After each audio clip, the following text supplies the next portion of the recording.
There's something that calls us from our core. I think that if we follow it and we have enough time, or we have some quiet time where we can pursue that, when we find it, we know it. This must have been a promise that I made on the other side, that I wanted to help people get past their hard times with something like Reiki. So when I saw it, I don't think there's been anything else in my life that's called me. So nothing is as dire as you think it is in the moment. That too shall pass. And then those hard things end up being the things that teach us the most. I think the main point is be nice to yourself. Be gentle with yourself. Where you are in your process is exactly where you're supposed to be. But from that muddy water, we are still that beautiful lotus flower. You know, our happiness is our responsibility. And so if a Reiki session is going to help you, let go of some of that stuff to get you to the place where you're living that life of whatever it is you want, and I can assist you, to me it's a privilege. We're all made of love, and I think that, if we're struggling, we're not loving ourselves. So find that thing that's going to remind you that, we're all made in the image of God, and you should love yourself. It's very important.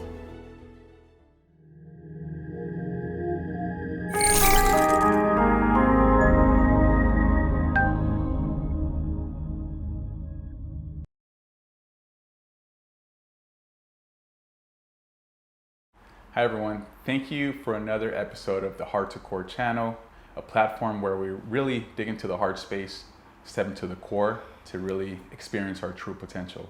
Today we have Rachel Diaz. Rachel, if you'd like to introduce yourself and pretty much let us know who you are and what you do.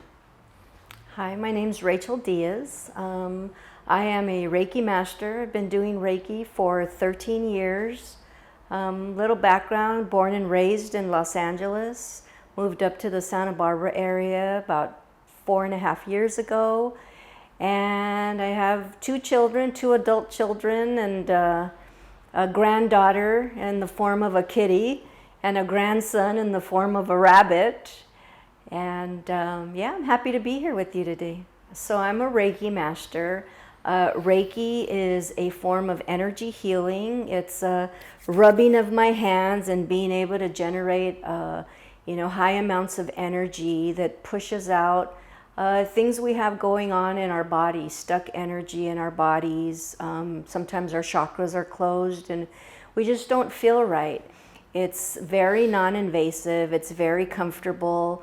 A lot of people fall asleep. You're fully clothed when it happens, and just super relaxing, and provides healing at an emotional level, at a spiritual level. And when those 2 things happen, usually the physical lets go. So if you're suffering from any kind of pain or something, oftentimes it's released. So Be the Lotus was actually a thought that my niece had. Lotus flower grows in dirty, ugly, muddy water, and it's this beautiful flower that comes out. So it's literally a metaphor for all of us. We all have our stuff. We all have our challenges that we went through, bad things in life that happened, and just, maybe times where we thought we weren't our best. But from that muddy water, we are still that beautiful lotus flower waiting to come up at any time. So that's why I chose the name Be the Lotus. Describe that moment of realization when you really said to yourself, this is what I want to do. I want to be of service to the human world and bring healing to the world. And also, what were the steps that you took to really step into that position of the healing arts? Yeah.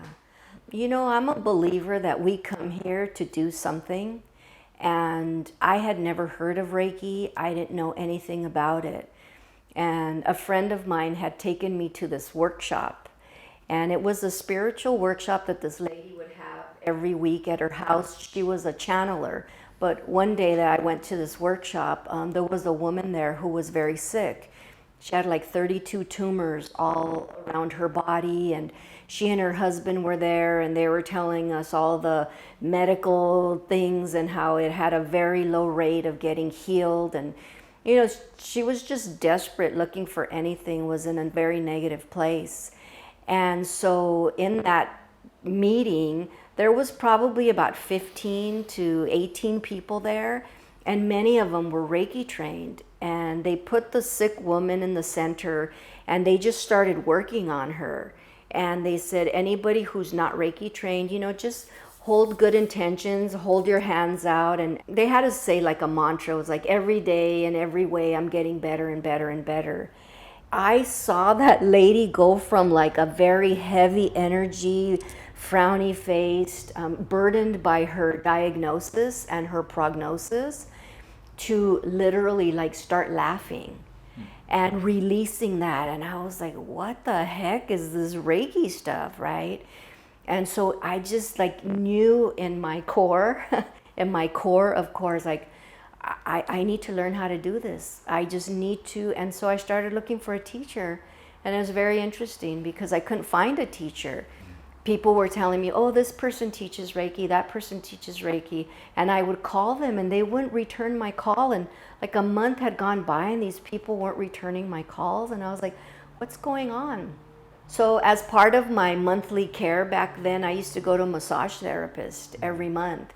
And I was telling her while I was on the table, she was working on me, I told her about this Reiki experience and how I was looking for a teacher.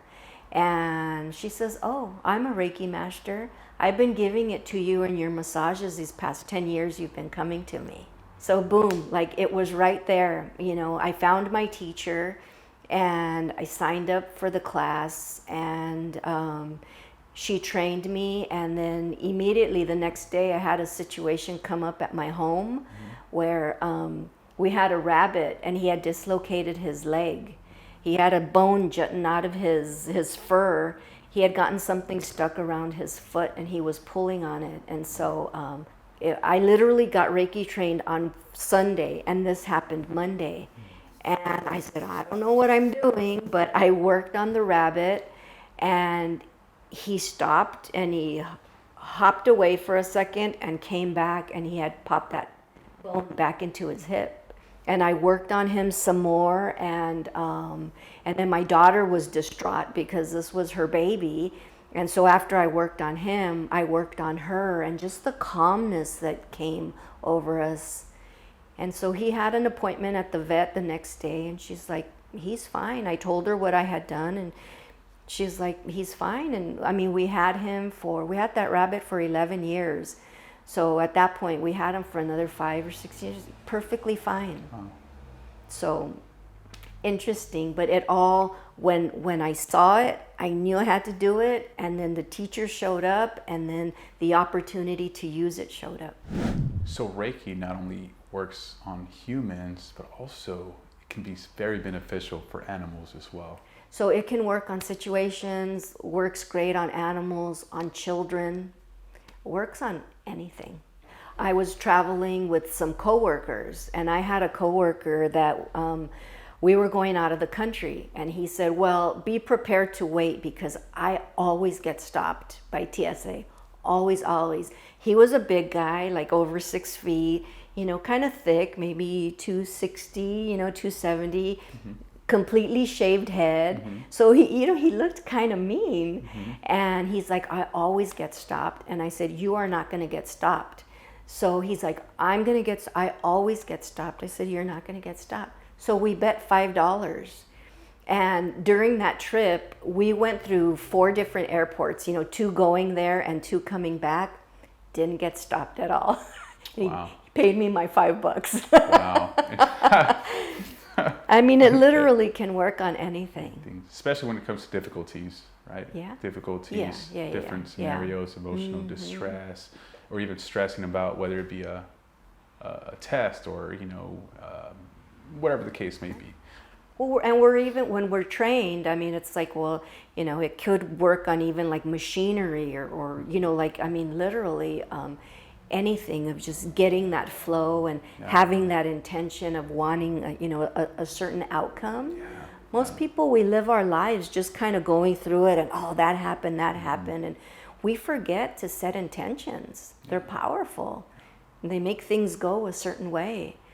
And just as a side note, this trip we took was probably about 6 years ago, and I'm still in touch with that coworker. And when he travels, still doesn't have any problems, never gets stopped anymore. It's almost that concept of being in smooth sail always. Yeah, things will get turbulent along the way, but when that happens, when there's a sense of turbulency, just perform a bit of Reiki and just to set that intention to smoothing out those turbulent waters. And his experience has been changed. Like he had that, I always get stopped. Oh, a TSA, and then when he didn't get stopped 4 times being with me, he was like, oh my gosh. So now he has the expectation of not getting stopped anymore. So it also changes people's perspectives and attitudes. Exactly. So it's also it's practice, right? So not only can I say come to you and you work on me to heal any, whether it be emotional distress, a physical accident, whatever the case may be, but also it can change my attitude for me to be more optimistic versus pessimistic in any level of scenario in life. And I just want to say something about what you just said. Yes. I don't claim to heal anything. I am a vehicle that pushes energy through, and it really is between the client and whatever your higher power is that you're willing to let go. And I believe it's the same way with any kind of sickness. They've done studies before where it's like when you don't feel well and you call the doctor and make an appointment, they start to see that there have been studies that show you start to feel better once you made that doctor's appointment. You haven't even gone there yet. But as a child, you knew like, oh, I'm going to the doctor, he's going to make me better. And so it's very similar to that. I don't claim to heal anything. I am just a vehicle to help you get and let go of things that no longer serve you.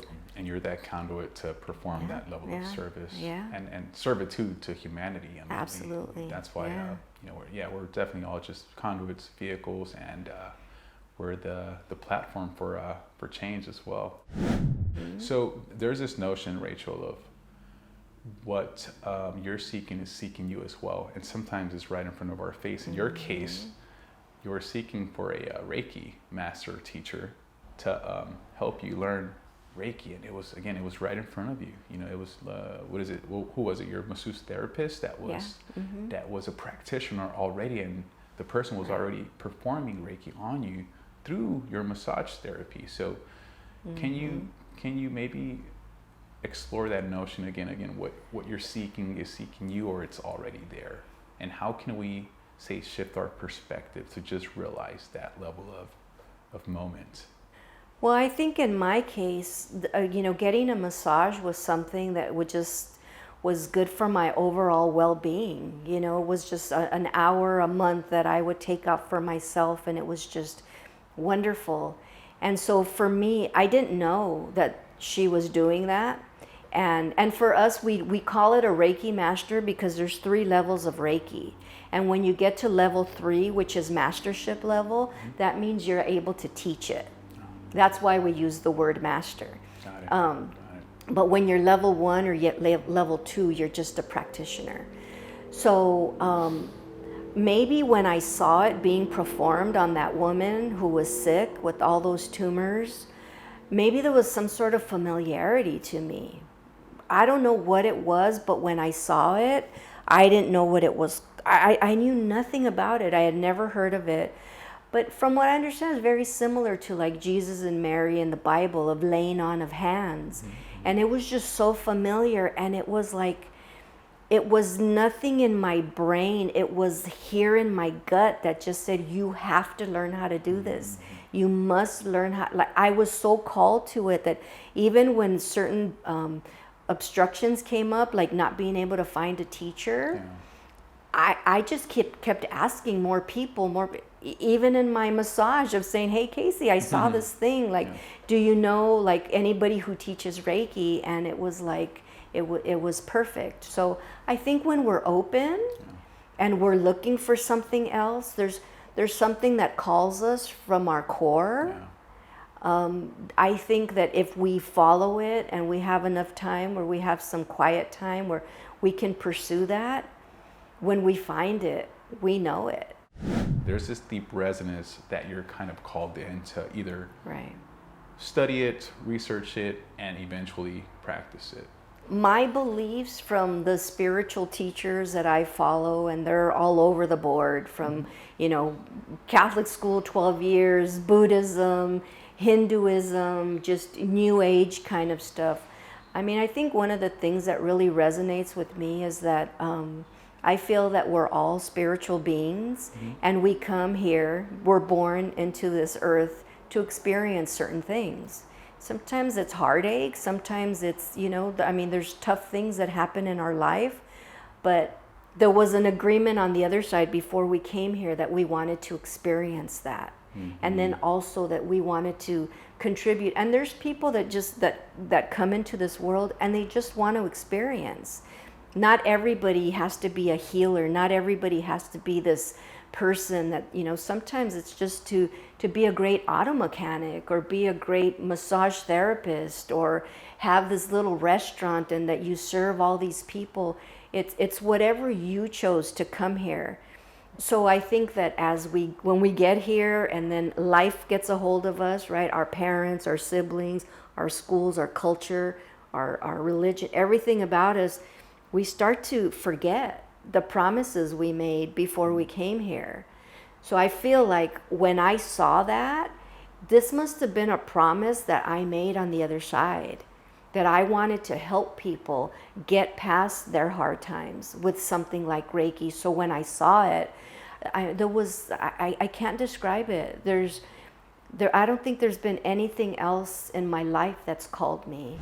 Yeah. So speaking of anyone who's going through, say, a challenge, whether it's a heartbreak, a loss of any sorts, some sort of awakening, or any level of obstacles, right? What do you recommend to them, to the common person experiencing that? What do you recommend for them to sort of take the first initial steps to begin the process of, one, navigating through that difficult scenario, two, allowing, just kind of surrendering and allowing the life to unfold for themselves? Yeah. Or really, what is it the first step, engaging in a bit of Reiki to kind of smoothen out their pain? Yeah, like doing something like Reiki or sound healing or any kind of energy work that can push out that negativity and the sad feeling. And sometimes we need to feel sad. If we felt happy all the time, we wouldn't know the difference. But to minimalize it and not have you go down like a bad rabbit hole, and so there is, something like Reiki or finding what calls to you. For some people it's working out. For some people it's running, I mean, believe it or not, in my youth I used to run, and just running a couple miles 3 or 4 times a week, like I would stop running and I would feel like I just want to run again. You felt good. I think our natural state is to feel good. Yeah. And when we're not feeling good, it's normally because we're in our head, we're in our ego. For me, it was like, this marriage ended and, or it didn't go the way I thought. And, there was just expectations. And I was very, very sad. And I thought, my life was over. And now being on the other side of it, I would say to anybody having a challenge, I love the Buddhist teaching of this too shall pass. Happiness passes and then sadness passes. And it's a constant evolution. And if you ride that wave, I have to say that divorce I thought was the worst thing in my life. And at that time it was. But now I have to say that it was the best thing in my life. It's allowed me to flourish and blossom and do this and be my own person without having to, not that it's anyone else's fault, but I'm just saying that when you come out of the other side, it's fantastic. So nothing is as dire as you think it is in the moment, Interesting, yeah. that too shall pass. And then those hard things end up being the things that teach us the most. Let's talk about, again, someone who's type A, very goal-oriented. Yeah, they do work out, wake up early, they're hit every, task item, and then it's really probably too stuck in their head. And, I suffer from that as well every once in a while, where we're just like always aiming for perfection. Mm-hmm. How important is it to just kind of surrender and say, you know what, I'm just going to be happy with the results that I'm providing and putting out there, and just say surrender? And what are the best practices to really get grounded in that moment of surrender and not always be action oriented? Although I do think that being action oriented is very important, but sometimes we have to go with the ebb and flow of life. I think that everybody is on their own personal journey, and they are where they are. I was that type A person. When my kids were small, I'd get up at 5 in the morning and exercise. Sometimes I'd wake up at 2 or 3 in the morning and I couldn't sleep because I had work responsibility, I had kid responsibility, I had home responsibilities, and I would get up and do laundry at 2 o'clock in the morning, or write a list of all the things. I was very list oriented, and I was very unhappy. Forget it. It was a house of cards. One thing went wrong on that list and it was like everything else. But I had to go through that to be at the point I am now, some 30 years later or 25 years later, of like, yeah, surrendering is a lot easier for me now. So that's the first thing, is that, be gentle with yourself, love yourself, that where you are is where you are. And if you're that type A personality, when you're ready not to be that way anymore, then you'll move on to the next thing. And I think the main thing is that you do things that work for you. Like back then I mentioned, I used to run, and I'd get up and I'd do, in the 80s, 90s, it was Jane Fonda. You'd get up and you'd do, exercise and stuff. And then, later on I got to the point and I was like, gosh, I hate running. Why am I running? So I stopped running and I took up just walking and seeing my neighborhoods. I've been lucky to live in really nice neighborhoods, and I like plants and flowers and stuff like that, and it enabled me. But the point is to do what works for you. If it's a hard workout that gets you from overthinking things, that's a form of meditation. For me, I grew up with music in my house. My aunt and my uncle lived across the street. My aunt played the piano beautifully, and my uncle was a mariachi. And they would come over for dinner, and my mom would sing, and my uncle's playing, and my aunt's on the piano. Or even now, if I'm sad or something, put a little David Bowie on, and I just the sound of his voice, So do whatever works for you. I think the main thing is being gentle with yourself and knowing that life is an experience, it's a process, and wherever you are is exactly where you're supposed to be. And as you get older, you start to find like, oh, if I wouldn't have done that, or if I wouldn't have learned how to do that, I wouldn't be here. You're a perfect example of that. All your years of editing and production, and like, here we are doing it in this format to help other people understand that there's more out there to help you energy-wise, so that you don't have to suffer. We weren't brought here to suffer. That's something that's kind of man-made here. And if we get out of our heads, whether it's running or, martial arts or, whatever, as long as it's not something that's going to hurt you, like, over drinking or, drug use, or just, gambling, something like that, it's not really going to help you get quiet and listen to those things that you made that promise about, that we talked about before, that you came here to do, then it's all good, There's people I know, they don't like yoga. Oh, it's too slow. That's okay. Don't do yoga. You want to go do Zumba? Hey, power to you. I think the main point is be nice to yourself. Be gentle with yourself. Where you are in your process is exactly where you're supposed to be.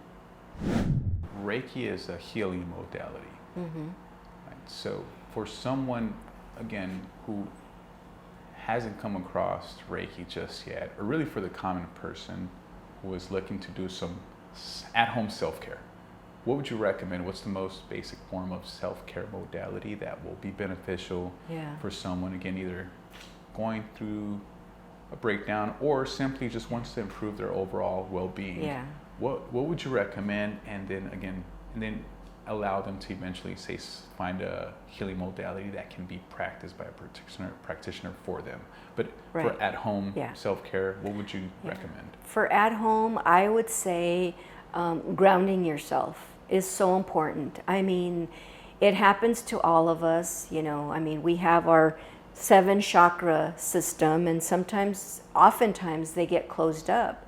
I used to work in an office, and there was like 8 of us in there, all of us with 2 screens, laptop. Each of us had 2 phones, our work phone, our private phone, and there was just all this electronics. And sometimes I'd be so busy that I wouldn't go to lunch. And I would just, by 3 o'clock, I was just like, you know, I was just ready to bust. And so just going outside, we had trees in our parking lot. I would just lean up against a tree, ground myself, right? I mean, if you have a backyard, go outside barefoot, you know, or in the dirt, in the grass, go to the ocean, walk in the water. Even putting your hands on a plant or a tree, it makes a difference. Even fresh air. Energy is just, it goes out kind of far. And if you're picking up traffic energies, if you're in a car or whatever, just having that fresh air, it can make all the difference in the world. You have a argument with your spouse or something, just go outside for 5 minutes, or open your door, let some fresh air, go and talk about it outside. It's going to be different outside than it is if you're cooped up and this energy is just stuck there. And then there's other simple things like, you know, saging. I have some crystals in front of my TV that are good for stopping that electromagnetic, you know, stuff that comes out. That's what this thing is here too. It helps, you know, with all the Wi-Fi that's around. This is supposed to block it so that it's not affecting my energy system. So, but mainly grounding, you know, feet in the grass, feet in dirt, hands in the, if you have a garden, do some gardening. Oh, it'll make you feel great. Can you describe more about the chakra system? And how do you know when a chakra is blocked? Well, the chakra system there's 7 main chakras, starting with here, your root chakra, and then like right below your belly button is your sacral. Here is your solar plex. You know, a lot of times when we get upset, right? This holds the emotions. Solar plex, heart, throat, third eye, and crown. Third eye and crown have to do more with your spirituality and connecting to whatever your source is. And so when they get blocked, or, you know, sometimes like your root can be blocked, and you can have others that are open, but when your root is blocked, it's better, you're feeling better and lighter when everything is flowing. How to tell when you're at home, it's pretty hard, other than you probably won't feel well. But I use a pendulum, and it'll show me when I'm working on somebody, you know, how it's working, if your chakras. To do it at home, it's a little difficult. But people usually, when I have return clients, will say, yeah, I know, I've been meaning to call you because I haven't been feeling well. When you have a session, you know what it feels like when they're open, and then when they're closed, you know that there's a difference between the feelings. Yeah. So again, grounding can help open. You know, if there's somewhere in your area, I know, well, you know, before the pandemic, but lots of places were having sound therapy.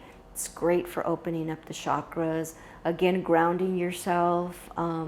You know, I really recommend like a Reiki session once or twice a year, just to keep you open and flowing. And I always tell people, come on your birthday. If you're a difficult person to buy for, you tell your friends or family, you gift certificate, or at Christmas time.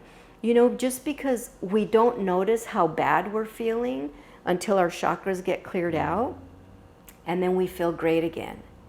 And just really quickly, chakras are like these energy, almost like wheels in us that allow energy to come in and flow. So when they're blocked, there's a stoppage in our flow. And then certain chakras are matched with different emotions and different things, even different organs in our body. Like say you had a breakup. It's very common, you had a breakup, you come to me and your heart chakra is closed. So there's a correlation. So if we can open it, it doesn't mean that you're going to forget about the person or the love that you had for that person, but you're just not going to have that awful feeling of stuck and negative kind of heaviness. You don't forget anything, but it just lightens it up, and it really helps you move to the next step in your healing process. Again, touching on the breakup component, I mean, yes, it'll remove that level of emotional, or not remove it, it'll just help cope with the emotional distress, and it'll allow us to experience a breakthrough or really move through the follow-up steps of letting go and really accepting the situation for what it is, and not holding us in that distress that you know, a lot of people really stay with that distress or the situation, and they can no longer, or their progression towards the next steps of life and happiness are delayed. Yeah. And what I would say is that if you don't do some work around the breakup, a lot of times you end up having the similar thing happen in your next relationship. So oftentimes with the Reiki session, if you're ready, because again, I don't do it, it's between you and your higher power, but you start to see like, oh, I thought this person was the love of my life, but you know, I didn't like when he treated me like that. And sometimes we need to look at those things in order to create, why I want someone who's kinder to me. I want someone who's more like, you know, he's not more into like clubbing and getting bottle service. I'm really like camping and just kind of like, I'm more of a natural person. Or it starts to help you weed out what you don't want and start to create what you want in that next relationship, so that you don't just have the same experience with just a different person, because you're still the same as when you got in that other relationship. That's how I sometimes see this level of work is, and part of it is sometimes our very own bad habits that keeps us there. So it's identifying those habits that we kind of want to sort of let go of, so that we can become that better version of ourselves. You touched on again how electromagnetic frequencies can really affect us, especially in the workplace or at home or watching TV, etc. Okay, what are a couple of components that you recommended? You touched on a few, but is there like one or two? I know you have that bracelet. What is that, or what's the name of it that you can recommend for someone to have? You know what? I don't know. If actually a friend gave it to me, and I know that there's also magnets you can buy that. I used to always lose them, but there's magnet you can hold on your person, keep it in your pocket or whatever. There's a crystal over there called black tourmaline. And it's in front. I used to have some when I worked in that office. I mean, we were just in a big conference room, right? And all that energy of all the computers plus all the people, everybody on phones, like it was, it was intense. It was intense. So I had black tourmaline like in front of my computer screens. So black tourmaline, they have stuff like this all over the place where, for the electromagnetic field, because now, with the 5G, I mean, it's getting even stronger. It's impossible to get away from, those waves. And, I mean, there's only so much that we can do, but little things that we do, and again, what we believe about it is also important. If I believe this is helping me a little bit, well, then it probably is, 100%. Whether it actually is or not, but because it's happening here. And then just a couple like things that I do personally, like I turn off my phone every night, like shut it off completely. Sometimes I leave it in the other room. I don't want to be sleeping near something. I know even if you put it on airplane mode, or even if you put it on silent or whatever, if it's looking for the Wi-Fi, then it's still working, and you don't want to sleep with it under your pillow or even near your bed on a nightstand near your bed. So for me, I feel like I can feel it, and it could just be in my head, but I feel like a buzzing kind of, and I'm like, I just don't want this anywhere near my head while I'm sleeping. I don't need it there. Rest is really one of the most important factors to our well-being. So by rest being disturbed or disrupted or interrupted by a mobile device, it really affects our day-to-day productivity. So it makes sense. And again, thanks for sharing those recommendations, especially the black tourmaline and etc. Because I think that we all need some form of leverage for navigating EMFs on a day-to-day. So Rachel, how important is it for us not to really focus on outcomes or trying to control situations? Does Reiki help in allowing individuals to let our lives unfold for the better, of course, instead of trying to attach to outcomes or situations? I think it's important to focus on outcomes, but I think it's super important to enjoy the journey. I mean, for years, I wanted to live near the ocean. I would say my whole adult life. I vacationed out here. And when I came out here, it was very stressful for me. I came out here to interview for a job, and there was a fire going on, and then I got the job, and I had to figure out how to clear out this big house and sell it while learning a new job. And I was only able to give my work a week's notice. There was just all this stuff. And then I was here 2 weeks, and then the mudslide happened. And I was literally stuck here in my town. I couldn't go north and I couldn't go south. And then there was the whole thing of selling my house. I mean, there was just so much, and I was super, super stressed. And at the end of the day, like now that I think about it, I think having a goal, having an outcome that you want to achieve is super important, because how are you going to know? Like you need to have some direction, but also the points of that you go through. Like if we could be mindful and enjoy it. And for me, I made a lot of it very, very heavy. And that was 4.5, 5 years ago. And so I've had a lot of peaceful time here. And now as situations come up for me, I'm like, okay, this too shall pass. It seems rough, but honestly, I go back to my divorce too, and I go, gosh, you thought that was the worst thing in the world, and now I think it's the best thing in the world for me. So it's kind of like, don't name something as bad or horrible. Just kind of ride the wave and know that, something is going to come, and the longer I stay away from the negative, the sooner the joy and the good parts show up. And I seem to be in that flow more often now. And that's what I've learned, in over 50 years, it's taken a long time, but if I can share that with people, like, enjoy the ride, and then when you get to the destination, you go, oh wow, like I did it, like here I am. It's sweeter because it wasn't all like a misery getting here.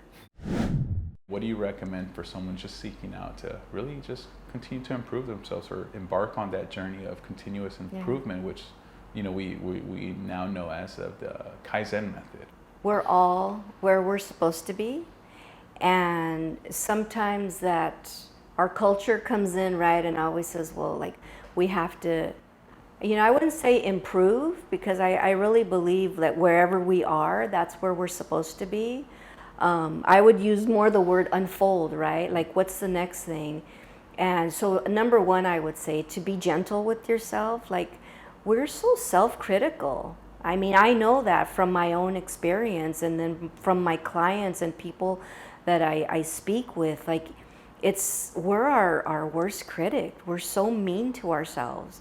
You're not going to know you're doing it if you don't know that that's what most of us do. So be kind to yourself.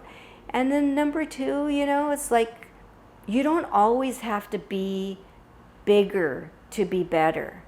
Sometimes you can just take a detour. You know, your life is your own. I mean, many years ago, I used to have a scholarship, and I started the scholarship in my mom's name. And I had this friend, and she's like, well, you should become a 501c, and you should be doing this, and you should be doing that. And all of a sudden, you know, I was all nervous. And I had that scholarship for 10 years. You know, I ran it myself. My family would go and interview the candidates, and we helped a lot of families. And I took a step back, and I thought, you know, not to criticize my friend, but I'm like, well, where's your scholarship? It's easy for you to tell me I should become a 501c, or that I should do this or I should do that, but that didn't speak to me. You know, it was something that it was a memorial to my mother, and I wasn't interested in it because, you know, sometimes people think like, oh, you know, you got to be the next Oprah. Like, not everybody's Oprah. Oprah is Oprah, but sometimes being kind to one person.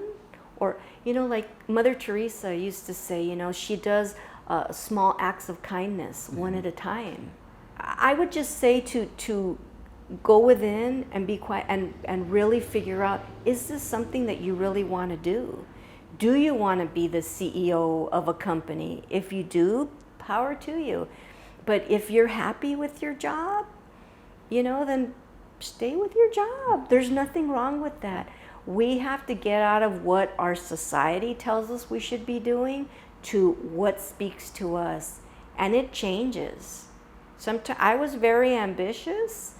And then, you know, sometimes you have kids and stuff, and you go, you know what? I don't want to do this anymore. I want to be at home with my kids. Perfectly fine. You do you, is what I would say. So Rachel, if you can list a few benefits, and I know we've discussed this earlier, but if you can list some benefits that really clients go home with when they experience a Reiki session. Number one, I'd say it's a huge stress reliever. I mean, it's great for pain if you were experiencing pain. Great for focus, just total relaxation. It's great for creativity, because a lot of times it clears out the clutter in your mind, and then what you always wanted to do or were meant to do just kind of bubbles up. It just puts you in a different place. It just kind of clears out the muck and leaves you with the good stuff. Excellent answer, and I think that's been my experience with receiving, you know, Reiki sessions. Again, it has not only diminished some of that emotional distress, but it's also removed you know, whatever existing muck that, you know, that surrounds my energy orbit, and allows me to remove that mental haze to really see things clearly. And of course, I've gone through some physical trauma as well along my life's journey, and so I definitely do feel the benefits and the positive outcomes of receiving a Reiki session. So again, so this not only helps with emotional distress, psychological distress, and really lifting that mental haze, or, you know, cloudy judgments, or whatever the case is, but it also helps with physical trauma. If you can maybe give us a you know, a breakdown of the benefits of Reiki for people who experience injuries, such as athletes. Do you think that it's, you know, beyond beneficial for athletes to receive Reiki? You know, the one that comes to mind is like, you know, broken bones, and this person was a physical therapist and a massage therapist, and he broke his wrist and was afraid of losing range of motion, and so he didn't want to be operated on, and he came for sessions, for about 6 sessions, and he didn't have to have the surgery. So, you know, whatever you're willing to let go. So I mean, it's great. I've worked on people that have had, you know, surgeries, and right after surgery, they no longer have to take pain medicine. You know, even distance work. I worked on a gentleman who dropped something on his foot, and it shattered his foot, didn't want surgery. And so he and his wife were very prayerful. They prayed, and I sent energy, and, you know, they put a cast on him. And when he went back to the doctor took off the cast and said, "What did you do?" So, I mean, it's just, it's amazing, because it's between you and your higher power. and really whatever you're willing to let go of. Fatty liver, I've worked on people and it's like all of a sudden it's gone. These diagnoses that people had, with a little bit of work, because a lot of it is, sometimes you get a diagnosis and then because the doctor told you, you believe it and you put it in your brain and you take on the label. Oh, I can't do that. I'm a diabetic. Oh, I can't do that because I have arthritis. But it's like, if you believe it, you could still have arthritis, but still you can move. And I mean, Reiki is great for stuff like that because it also clears out the mind of the beliefs that no longer serve you. Excellent, which brings me to my next question. What are some of the best practices, again, besides, receiving Reiki that will help you stay in the moment? And I know you mentioned keeping ground, but really what is that good practice to keep you engaged in the present moment so we're not thinking about the past nor the future? Yeah, I mean, it's tough, I would say, meditation, and I'd like to talk a little bit about meditation because I lead a meditation class twice a week here, and it's not always the same. We do a little bit of stretching, so, meditation for you can be doing yoga or Tai Chi or Qigong or even walking or running or whatever. It's whatever works for you that stops your mind from going down that negative rabbit hole. So, sometimes when we meditate outside at the salt marsh, which is beautiful. There's a bunch of birds. It's a half a block from the ocean. So sometimes we can hear the waves breaking.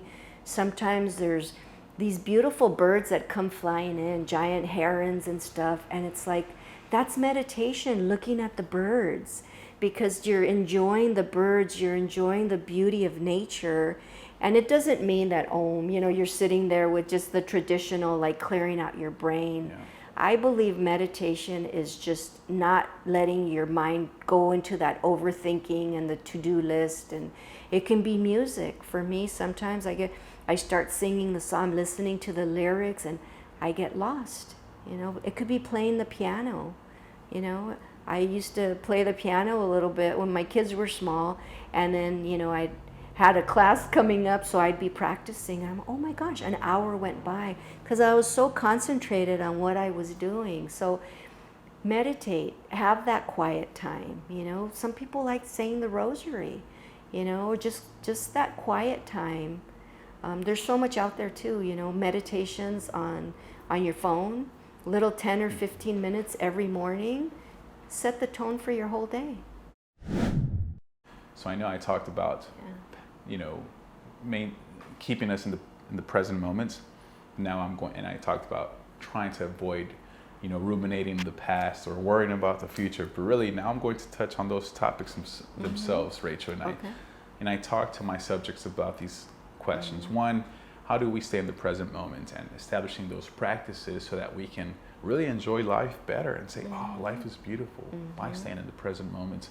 And then I also follow up with saying, well, Rachel, if you can give some levels of advice, words of wisdom to your past selves, to your past self, what would that be? Or really that other version of yourself that lived in the past. If you can give that person some words of wisdom, some advice, or anything you'd like to say, what would that be? Yeah. Oh my gosh, I would tell that person, that younger me, like, God, just relax. Chill out, like everything's gonna be fine. I would go from A to Z, and in between there's all these other letters in between that I was just a lot of perfectionism, a lot of just my poor son, right? I mean, he'd have a list of chores and he did 9 of them, but he didn't do that one last one, and then that would be the focus, and it's like, gosh, like, but that's where I was back then. I didn't know any better. I was a young mom, and you do the best you could at the time. Yeah, where I am now, it's like, gosh, just enjoy. There's so much beauty everywhere, and so many things that we have, and so many wonderful people in the world, and relish your relationships and stuff like that. And and your friendships and the good in life, and the things that please you, you know, and just minimize the things that went wrong. Yeah, I think that's what I would say to myself. Just relax, have fun. And so now, looking forward, looking ahead, Yeah. is there anything that you'd like to tell your future version? I hope you enjoyed the ride. You know, I mean, from here on out, I feel just so lucky and grateful every single day of all the goodness that's around me. I mean, you know, just stepping outside. I'm a nature person. There's so many trees here, the ocean, you know, so many hiking trails, flowers. I think maybe because of where we live, right? People are a lot of good people here. We live by the beach. Like, you know, it really is kind of that hang loose kind of, you know, surfer kind of mentality. So, yeah, I'm just enjoying it. And so wherever I'm led next, I'm just like, I hope it was a good ride, you know. I hope you enjoyed it, because it was good. So Rachel, again, not to be future focused and worrying about the future, but be more so forward looking. What's next for Reiki by Rachel BeTheLotus? You know, I think more of the same. I mean, I know that this was what I was, you know, meant to do, just from reaction that I get from my clients, to see people, you know, really come out the other side and be so grateful that they let go of stuff that doesn't serve them anymore. And, you know, just having more clients, you know, maybe teaching more students. I mean, I do teach Reiki. Just having people experience life the way that, you know, I do and my children do, of like, you know, our happiness is our responsibility.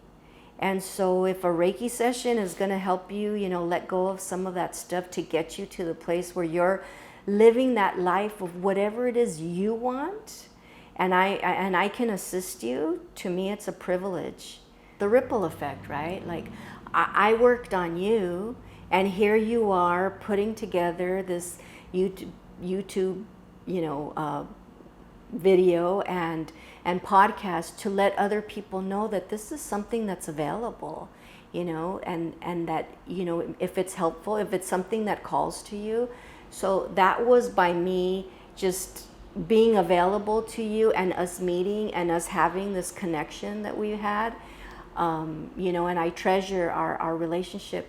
You know, what if that happened? So now you're going to touch other people with this video, and then, you know, and their ripple effect and their ripple effect. And what if the world ran that way, of just more goodness instead of the negativity and the fear and the, you know, just the, you know, the yucky stuff?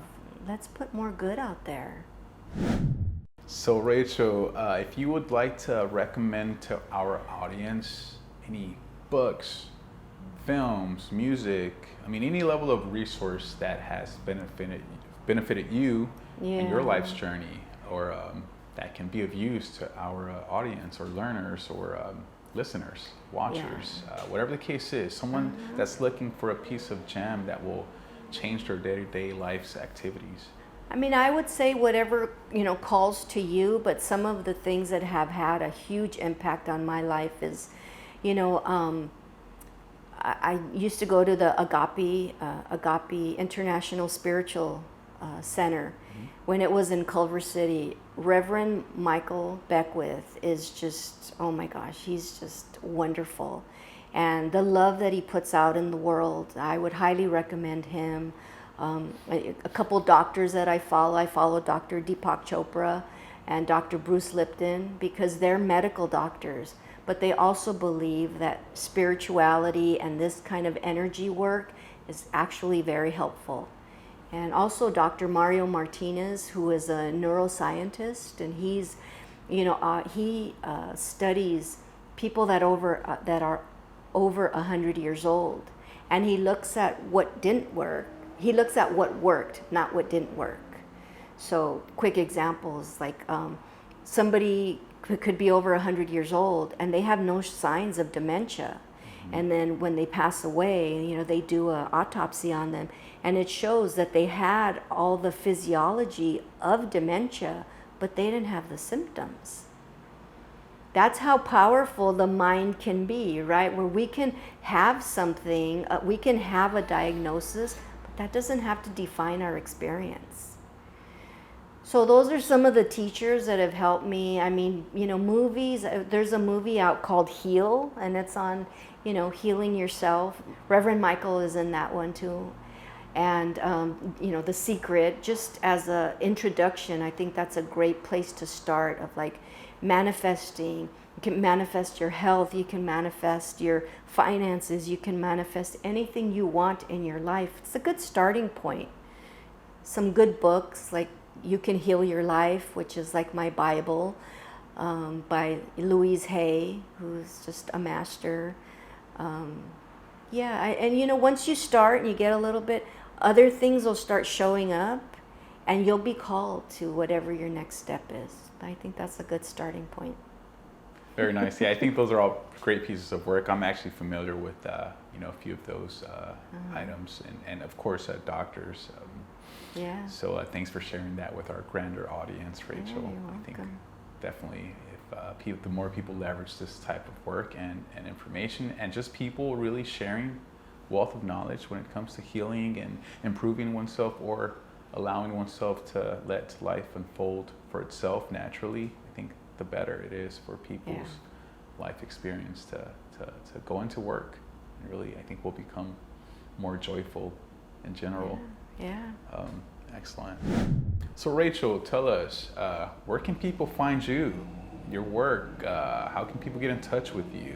Is there a website or you know, anything that you'd like to share with the audience so that they can get in touch with you and possibly book a session, or possibly, you know, perhaps take a class of yours so that they can one day become practitioners and pay it forward to a community? Right. Yeah. You can find me on my Yelp page. It's Reiki by Rachel in Summerlin. And I have a website. It's www.BeTheLotus, all lowercase. I don't think it matters, but BeTheLotus, as we talked about earlier. And yeah, I mean, I've met people from all over the place because of where I am. You know, people that come visit here, sometimes they have sessions, and then every time they come out, I have a lady from New Jersey that vacations here a couple times a year, and every time she comes out. So, you know, it's I have people coming in from LA and stuff. So that's a way to find me. And yeah, I'm happy to meet and talk with people, and you can reach me. My email, my phone number is on there, and that's the best ways to reach me. So Rachel, anything else that you'd like to share with our grander audience? Just to wrap up everything, you know, I would say that if you're struggling, that's not our natural state. We're supposed to, when we're little babies, we're born, we're happy playing with our feet, we're happy. And, you know, as we get older, something happens and then the struggle kicks in. So if you find yourself struggling, just know that there's things out there that can help you get past the struggle.